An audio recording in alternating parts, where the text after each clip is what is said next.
Well, good morning, fellow Toastmasters, and thank you, Madam Toastmaster, and very welcome, our guest. Good morning. Morning. I want to be honest with you, I was really dragging my feet to prepare for this speech. I didn't really want to be remembered about what happened last year. I didn't really want to be remembered about my left side starting to be inflamed, and all of a sudden discovering a lump. And I didn't want to be remembered about the time my doctor flew in my face and said, I'm really, really concerned about you right now. And how my oncologist told me that yes, this was a cancer recurrence. And all we could do now is control it for as long as we can. But I shouldn't have my hopes up that they could ever make this go away. I didn't want to really be remembered about this dark tunnel that I was starting to slide down in, with the slippery walls going down and down and down to the center of the earth and nothing holding me. Because it was clear how this was going to end. And I just didn't know when. And I certainly didn't want to be reminded of having to give that information to my daughter and my husband. Let me ask a question. Who of you here is a cancer survivor? Who of you is a cancer survivor? Who of you has a close relative with cancer? Who of you has a close friend with cancer? Look around. This is an epidemic. This is not an exception, it is the rule. And it touches all of us. It does. So, I had to get my act together. And I had to realize that I was on my own to figure out what I was going to do now. And I had to find a way. I had to find a way to get something done that the doctor told me I could not do. My tumor markers, which for normal people are below 40, in healthy people, were at 114.6. And I was told they're gonna go up slowly. All we do is hormone therapy to control this. Chemotherapy and all that good stuff would come eventually. And I asked my doctor a question. I said, is it impossible to get rid of this, or do you just not know how to do it? And he said, well, according to what we know, we don't know how to do it. And that was the information I needed. When you want to get what you want, when I wanted to get what I wanted, the first thing I had to do was to fall so in love with life. So completely committed and unconditional in love with life that I would have an answer to the question, do I want to live? With yes, like that. Not just do I not want to die, but do I want to live? Do I want this life? And I realized I was hesitating. I realized this, I don't want to die was immediate, but I want to live. I wasn't really sure and scared the living daylights out of me. Because if I don't want this life, I'm screwed. So what I did was first really clean house. Get rid of everything and anything that I could possibly find in my life that may have contributed to where I found myself. Emotionally, physically, mentally, trauma-wise, spiritually, relationally, energetically. I had to get rid of it, and there was absolutely no compromise. If it wasn't serving me, it was killing me, and I had no choice.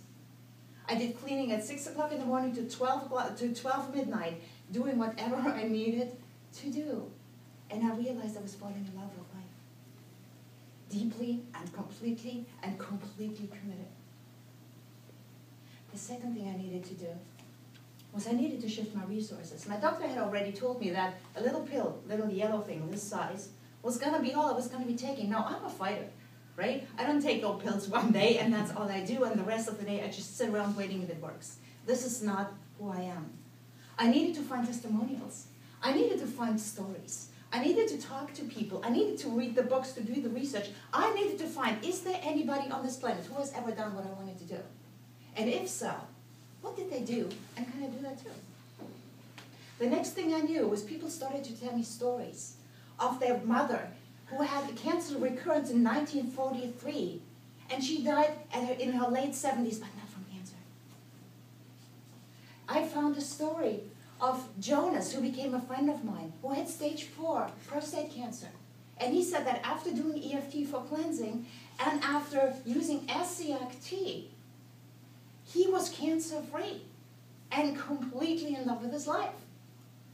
Now, I had SCFT from way back 10 years ago when I first had this in the back of my cabinet, and I can tell you this, it's disgusting, right? It's disgusting when it's fresh, it's gross when it's not. It's bitter, and it's stale, it's lukewarm, and it's very hard to get down. So drinking this stuff really feels like a fight. So guess what I did? I cooked whatever I had, boiled it up, found the way to do it. It's actually a little bit more involved.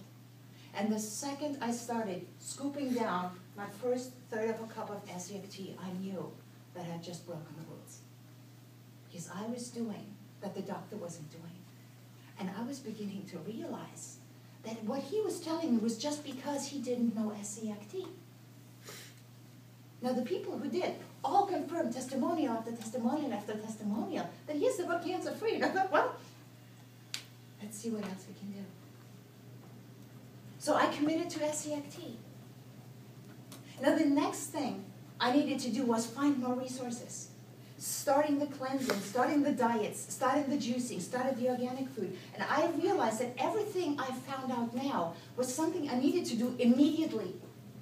I couldn't sit around and wait, well, I wonder if I should be doing this. I had to get going and figure out if it works. So step number 3 is get started where you're at.